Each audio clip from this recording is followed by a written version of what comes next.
বাংলাদেশ খেলা এবং খেলার সব কিছু থাকবে, মোটামুটি বন্ধ থাকবে। তারপর আমরা ধরে নিয়েছি 10 এতক্ষণ বলছে কাগজ আসেনি। তার জন্মগতভাবে ক্রীড়াঙ্গনের সাথে জড়িত।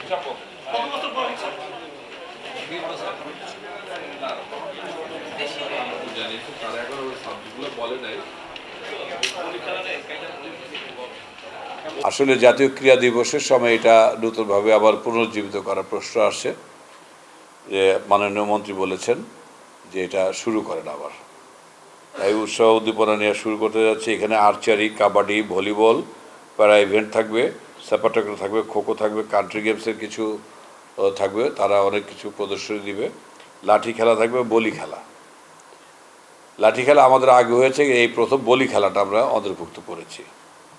তো এই এলো 9 জন, আমাদের আনুমানিক 300 জনের মতো খেলোয়াড় সংখ্যা থাকবেন। টেকনিক্যাল কর্মকর্তা 50 জনের মতো থাকবেন, মোট 350 জন। আর উৎসবের ব্যয়টা যতটুকু সম্ভব ওই স্পন্সর প্রতিষ্ঠানই বরাবরের মতো দিয়ে আসবে, যে মৌসুমি ইনস্টিটিউট। উৎসবের ভীষণ হলো দেশীয় ঐতিহ্যকে নতুন প্রজন্মের কাছে তুলে ধরা।